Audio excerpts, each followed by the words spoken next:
Over the years, we've communicated with custom rod builders and manufacturers about our techniques of measuring and mixing FlexCoat rod wrapping finish. I'd like to show you how we do it. In the wintertime, prior to measuring equal portions, we like to warm our finish so it's no longer cold to the touch. This warming aids in measuring equal portions and mixing the finish thoroughly. Now it's time to measure equal portions. We're going to show you two techniques. To measure small amounts, 3 cc's of each resin or a 6 cc mix, we use FlexCoat syringes. Don't use syringes purchased at a drugstore because most of them contain silicone, and silicone is like the plague to rod wrapping finish. When measuring larger amounts, 7.5 cc's of each resin, we use graduated mixing cups. We always measure the part B first, the hardener, because it is thinner and levels quickly for a more accurate measurement. We pour in the part A second because it's heavier than the part B, and we'll go through it and cause it to level the same way the second time. We never measure less than 5 cc's of each part when using graduated mixing cups, and we never measure less than 2 cc's of each part when using syringes. Now it's time to mix our finish. We always mix our FlexCoat in a mixing cup with a small diameter, round, non-porous plastic or metal stirrer.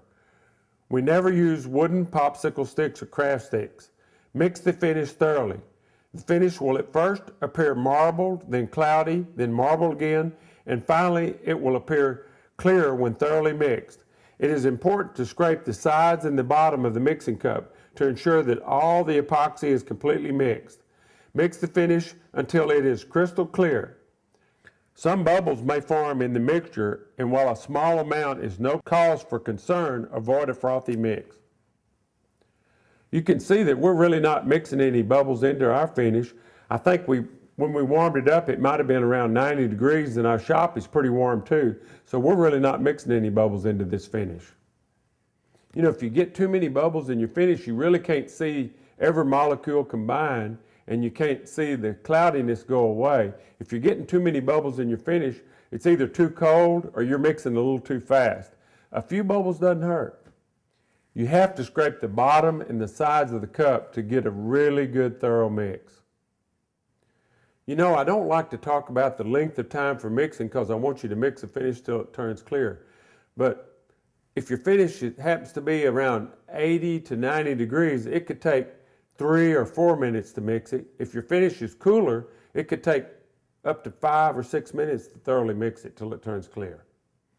It really doesn't hurt to overmix your finish a little bit. Say 30 seconds past clear.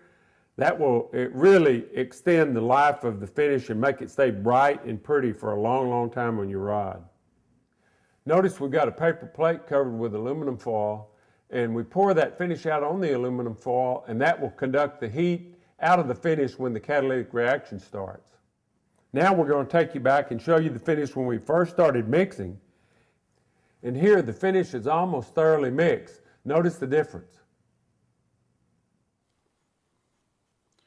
Okay, now we have a perfectly mixed batch of FlexCoat rod wrapping finish. Absolutely no marble streaks, crystal clear all the way down. We've scraped the walls of the cup and there's no more marble streaks. We pour it out on the aluminum foil. That doubles the pot life over leaving it in the cup. Discard the cup.